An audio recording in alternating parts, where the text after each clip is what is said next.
Naya, adakah perkembangan terkait dengan penyidikan, kemudian pencarian Risa Khalid? Adakah posisi di mana saat ini dan bagaimana pihak Kejaksaan Agung menyikapi dengan tersangka yang sudah kabur ke luar negeri dan pencarian apakah akan melibatkan Interpol mungkin? Silakan dengan laporan langsung Anda. Ya, selamat siang Yuda. Terkait perkembangan kasus dugaan korupsi di Pertamina sendiri, terkait keberadaan Riza Khalid sendiri memang diduga saat ini kalau kita melihat dari pernyataan Kapus Penkum, Haris Regar dan juga penyidik dari Kejagung diduga berada di Singapura. Namun terkait bagaimana statusnya, tadi Haris Regar juga menjelaskan ketika Riza Khalid berstatus sebagai saksi, memang ini sudah diberikan surat pencekalan untuk luar negeri, kemudian hingga saat ini juga dilakukan pencekalan, artinya sudah berkoordinasi dengan pihak Kementerian Hukum dan juga Imigrasi terkait hal tersebut. Sementara itu dalam konteks ini Kejagung juga sedang mempersiapkan surat ataupun pemanggilan secara resmi terkait status Riza Khalid sebagai tersangka. Karena kalau misalnya ditanya mengapa tidak diberikan status daftar pencarian orang ataupun red notice, karena memang sudah berhubungan antar negara karena diduga berada di Singapura.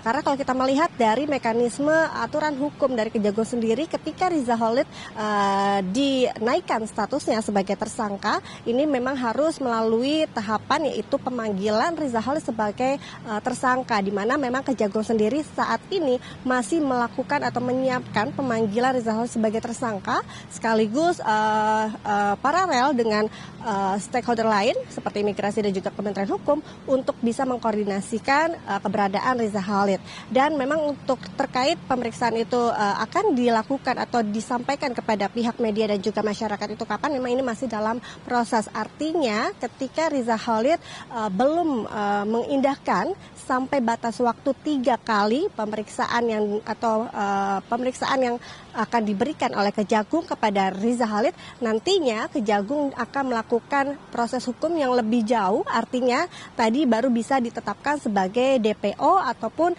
red notice karena ini berhubungan dengan antar negara, sehingga dari pihak Kejagung sendiri saat ini sedang melakukan surat pemanggilan pemeriksaan Riza Khalid sebagai statusnya tersangka sampai 3 kali tidak diindahkan, baru nanti akan ke tahap selanjutnya yaitu penetapan Riza Khalid sebagai daftar pencarian orang hingga melakukan red notice.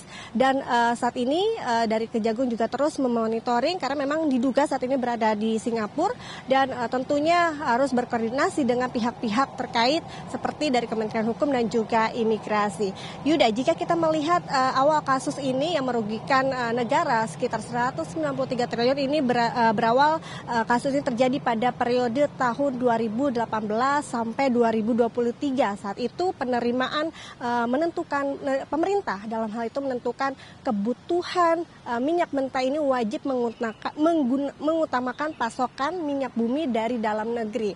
Kemudian dari 8 tersangka ini melalui subholding dan juga kontraktor KKS ini melakukan pemufakatan sehingga menurunkan standar dari kualitas minyak dalam negeri untuk bisa melakukan impor, dan itu nanti akan dimonopoli dari perusahaan, salah satunya perusahaan dari Riza Khalid ini sendiri, di mana dilakukan penyewaan BBM menggunakan perusahaan Riza Khalid yang akhirnya akan merugikan negara sekitar 193 triliun. Dan dampak lebih besarnya adalah jika kita masih mengingat penggunaan RON 92 ini, yang tadinya RON 90 ini kemudian di blending, di depo menjadi RON 92, tentunya ini berimbas terhadap harga dasar, yang akhirnya harga dasar ini akan menentukan harga yang ditetapkan kepada masyarakat, harga BBM, sehingga subsidi yang diberikan pemerintah untuk bisa menekan harga kepada masyarakat ini juga menjadi salah satu celah